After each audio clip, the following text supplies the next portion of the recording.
Oh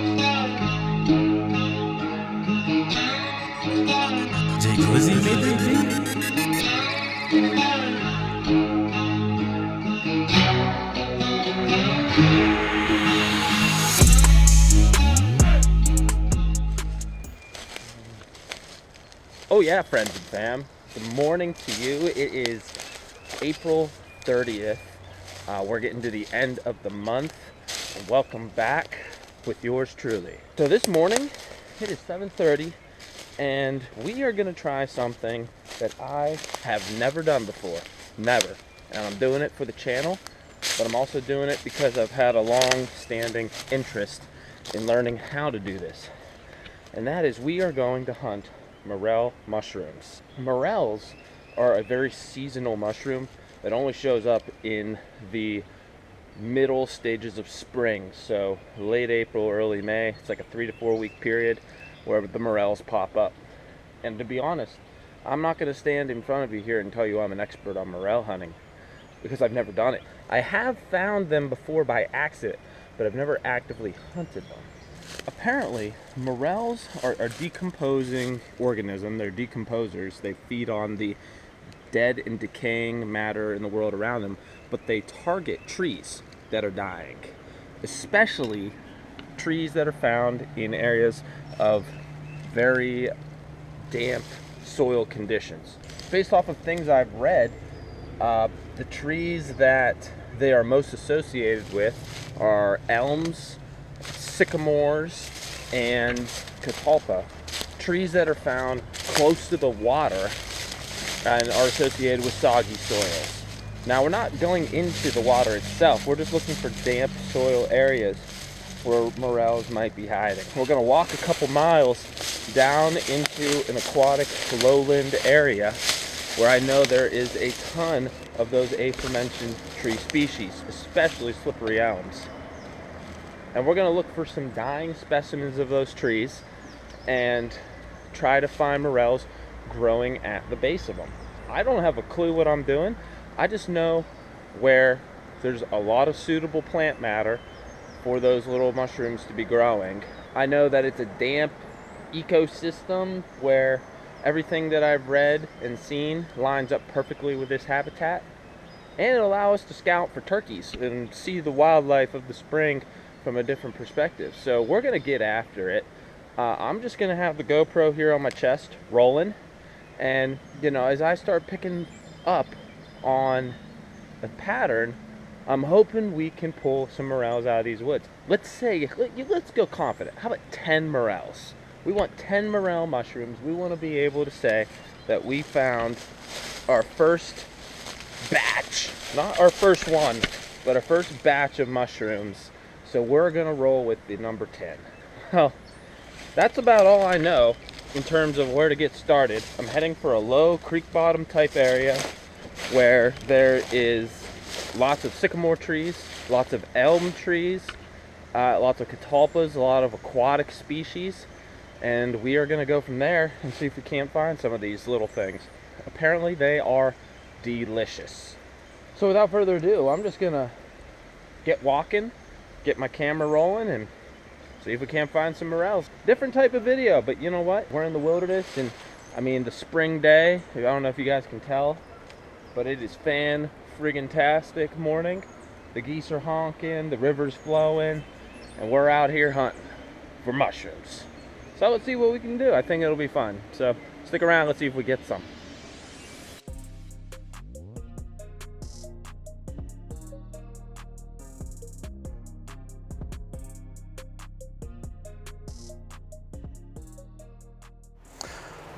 This area is a really good open forested view to help indicate what I'm looking for when I'm out here.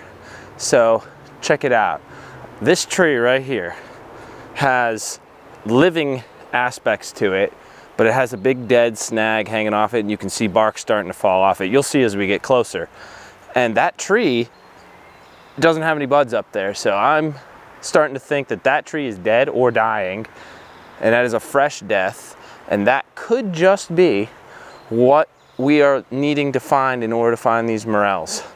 We have not found one yet, but this This ecosystem down here is just too healthy. There have to be some morels chilling somewhere. It's just a matter of us getting into them and finding them. Yeah, you can see how this tree is starting to die. There's dead bark on the ground here, right? The dead bark is a really strong indicator of food matter that the morels can use. So now we just have to start looking, starting to scour the area, trying to find them.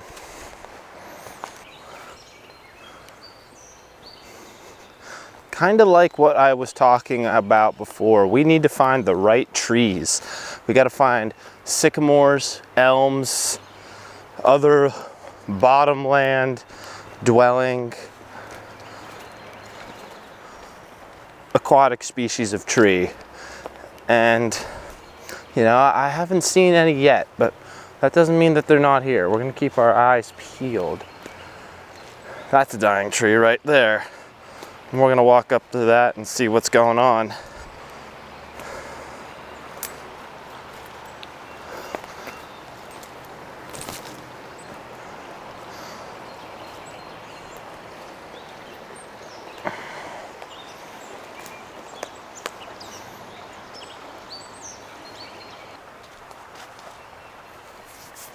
And another thing I learned doing some homework that's really indicative of finding morels, or a good indicator, are these little umbrella looking plants here. These are called mayapple, and when you find one mayapple, you typically find a bunch of them, like you can see here. These are all small mayapple. These aren't really that big. And the thing about mayapple is they shield the ground from drying out, and that's what fungi in general like. They like a damp under litter like this in order to grow and, you know, be able to survive the conditions of their world. So if you can find a large patch of these mayapples, which we clearly have right here, although they're young, they're going to provide shading in proximity to these food source trees that we're looking for, and that kind of creates the perfect storm for morels. It seems like all the videos I've seen where they absolutely pile the morels in, they are using mayapple as kind of like a strong indication that they're in the right area climactically. Look at this dead tree right here with all the bark falling off of it. If I didn't know any better, I'd say this is a perfect tree to look for morels on.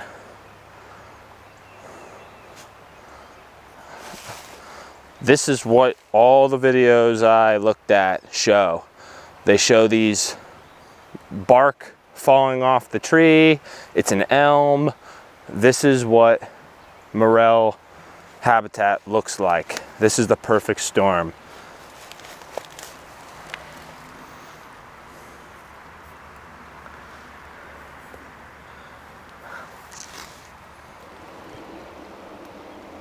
Confidence aside, I still don't know what a freaking morel looks like compared to leaves. But in psychology, as a science, there is this concept called sight imagery, which is the idea that when the human mind or animal mind is pursuing prey or something of desire, an item, if the human or the animal does not know the shape from past experiences, it's an extremely hard barrier to overcome to find your first sample, in this case a morel. But once you find one and you develop that sight image of what they look like compared to their surroundings, they start to stand out like a sore thumb. We've all done it. We've all had that thing super common in our daily lives, and then somebody points it out, and then you're looking for it in everybody, and you just keep finding it. It's the same concept when you are trying to find these morels. I've never found a morel, so I'm looking around aimlessly like, oh my gosh, I don't even know what they look like. I wouldn't even know when to find one. But when I do find one, I'm going to have that sight image in my head, and hopefully that means I'm going to find a bunch more, like in hordes. If you watch any other videos on morel hunting, they talk about how when you find one, you find a bunch. And right now I'm just trying to burst through the wall and then let the floodgates take care of themselves, just to see how valid that concept is. So now that I've scientifically analyzed how my brain isn't working right now, I'm gonna go try to figure out a way to fix that, because right now nothing is working. Fellas, what you're looking at right here is without a shred of a doubt an animal den. And looking up on top here, there's some tracks, some small tracks. I'm pretty sure, I would bet my bottom dollar that this is either a coyote den or, God forbid, a bear den from the winter where the bears were hibernating. Holy smokes. Sometimes you bite off a little bit more than you can chew when you go into the woods, and being that close to an animal den that was probably carnivorous is a little bit sketchy. I don't recommend it. But there's amazing looking morel trees up in here, and we escaped with our lives. So we're gonna continue looking. This area in here, right here, I don't know if you guys can see this. This place is looking dead. It's a little close to the water, but it's probably the best area for morels that we've found yet. So I am just gonna scour the shit out of this area and see if we can't find something. So stay tuned, let's see what happens. Thanks for waiting.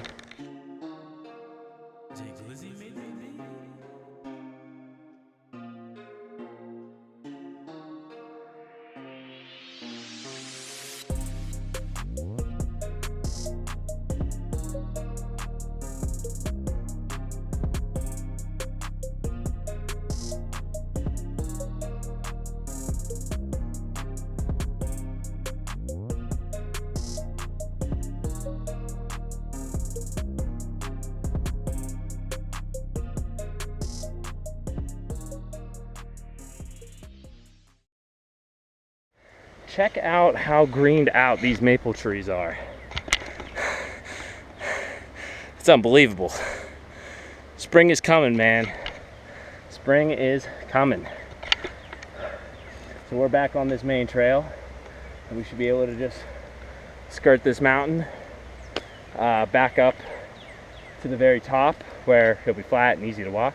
And we're almost to our next spot where these morels may be. At this point, I'm just like, that was kind of cool getting to see those trillium flowers. There's a lot of sign of spring life in a dynamic landscape of conditions. You know, species that tolerate cooler air, warmer air, damp climate, drier climates, all within the same 50, 70 acre patch of woods, which is really cool. This next patch is up on the top here. It's a lot more saturated, but there's a lot more hardwood, including some really old ones. And I'm thinking that this could be a really good morel spot for us to check out. So I will come back to you guys here in a little bit. We just gotta finish this trek and get there. So I'll catch up with you guys here in a little bit. So hang on, I got a little bit more mountain to climb. Fellas, I kid you not. This is an elm right here. This is a young elm, and I looked in there and I could see mushrooms and I got pumped, but they're not morels. Oh, but this is an elm and it is dead, and it got some shelf fungi here. There's a lot of decomposition going on in here. This is good. This is a sign something's growing in here, and it only gets thicker back in here. So we're just gonna keep exploring, keeping our head down, trying to find our first morel.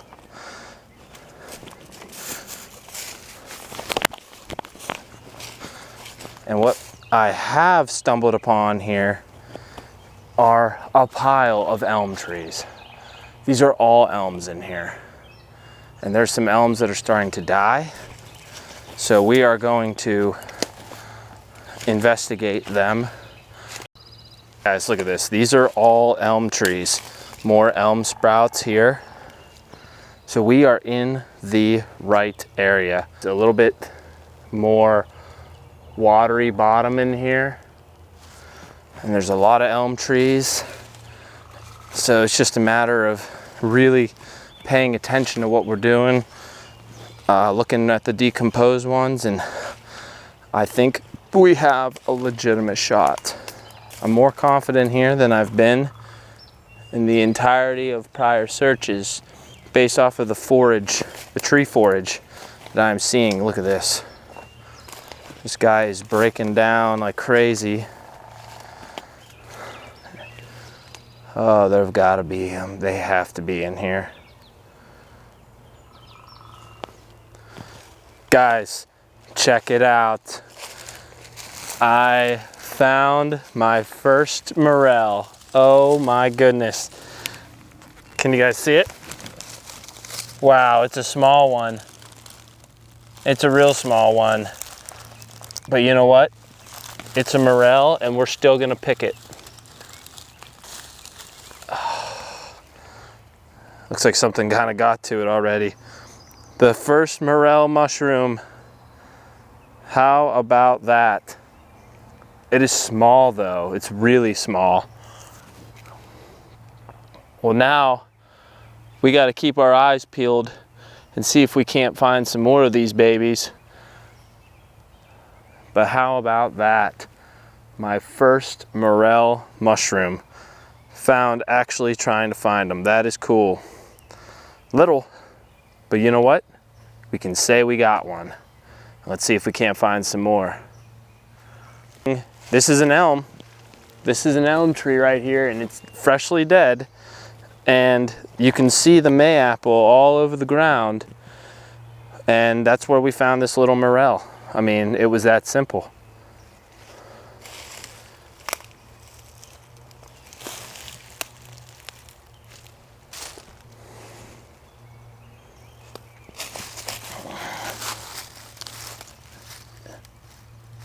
It looks like somebody may have been in here picking them.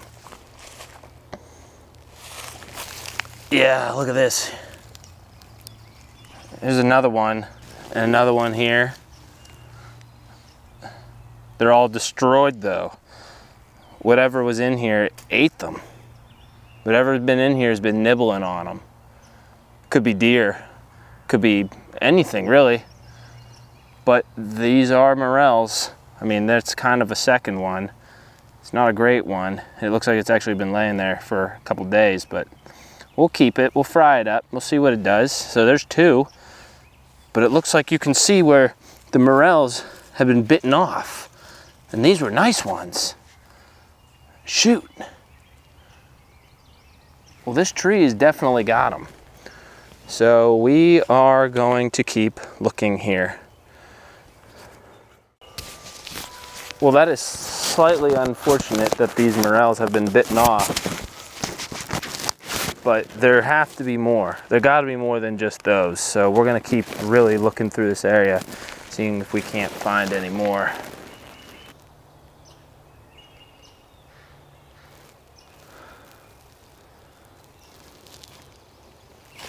Here we go. Here we go. Small one, but it's a morel. Another one, little one. These big ones got eaten by something, which is frustrating. But you know what? We'll take it. A morel is a morel. And this is the first time we've done it, and I have this tree marked. And we want to try to get as many of them as we can. Fellas, I can't even explain to you how relieved I am to find a mushroom. To find freaking mushrooms that are like 4 inches long. Finding 3 of them is awesome. I'm starting to hear some raindrops though. So I'm gonna keep pressing back through here, trying to catch a couple more and try to bring you any action I can. So that's awesome. We got our morels. First morels ever. How about that? But I'm not done. There's plenty of elms back in here and I want to get some before the rain. So still trying to get 10. We only need 7. And we saw a couple that got bit off by deer or something. So, you know, we didn't have those ones to harvest. But we know where this tree is now and we marked it. So we can come back and check later in subsequent videos to see if there are more of them that come back. All right, enough blabbering. I got morels to find. I'll catch up with you guys in a bit. All right, so you see we got our 3 little mushrooms here. So we're just gonna take a little bit of flour and we're gonna put the mushrooms and the flour in a plastic bag and shake them up, just powder them up a little bit. And then we're just gonna fry them in a pan with butter and we're gonna see how they taste. So, big reveal coming up here. Is this something worth pursuing in the future? We're about to find out. See, just put some flour in there, just shake them up like so. We're gonna throw some butter in the dish, let it melt up. Now we're just gonna take our little morels and throw them in the butter.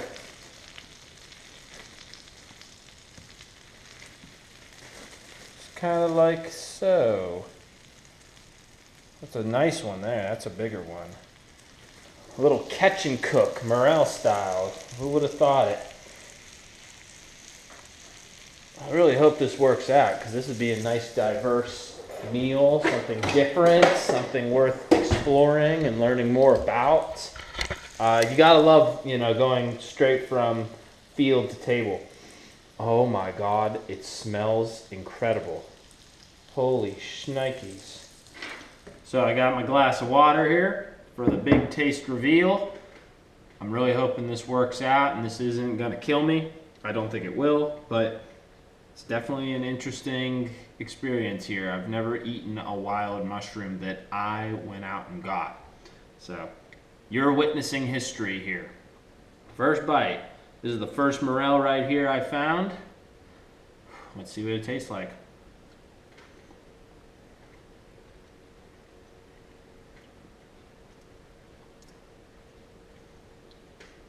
Not bad.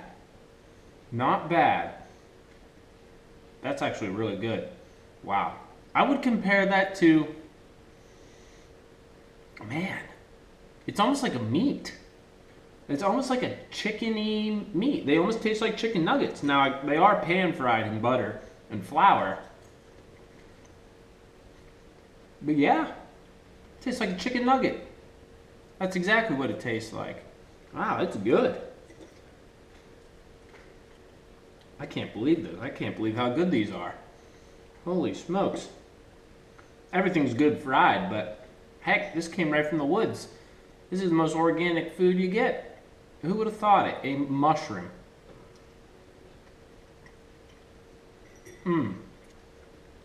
The biggest one was the tastiest one. Oh my gosh. That's a keeper. That's a keeper right there. We're gonna have to find more of these. Or at least get excited when we come across them in our conquests. That was awesome. Wow. I'm pleasantly surprised. That was not something I was expecting. And it took us forever to find them. You guys got to see some cool landscape, some cool plants, some cool sights and views of early spring in the western Pennsylvania woods. I was cautiously optimistic that we were going to find a morel. And I'm not going to lie, those 3 were not big, but holy moly, they were delicious. No wonder people hunt these things down for, their livelihood, if you will, or at least for a major form of recreation. That was so good, and I am most definitely going to pursue that again. And I hope you guys enjoyed that. That's something different, something anybody can do. You don't have to have a special rod. And you don't have to have any sort of weaponry to go hunt mushrooms. You just need to know a little bit of the biology of the area and what it takes to find them. I'm not going to sit here like the master of morel. I've never done this before. But with a little bit of knowledge on tree species, knowing my topography and where some of the more saturated areas of where I live are going to be found, that allowed us to pinpoint some decent areas where we thought there might be morels, and wouldn't you know it, we found them and they were very, very tasty. That's cool. That is a rewarding experience. That is what it's all about. It's not about the size of your trophy. It's about the effort you put in to figure out the game and make it happen. So I am very pleased about that, and I think you guys got something cool to witness there, and I hope you found that. So if you like this morel hunt and you would like to see more morel hunts, I think I would like doing more morel hunts. That was awesome. Little turkey hunting, morel hunt action. That's going to change the game. Give me a like, give me a subscribe, and leave a comment down below if you thought that was cool, if there's something you would like me to do in addition to finding morels, or if you have advice for finding morels, because I ain't no expert in the game, but you know, I'm definitely willing to learn and listen to whatever advice I can get. So thank you so much for tuning in, fellas. Until next time, keep shooting straight and staying strong, and for now, that would be it. So I'll see you on the next one.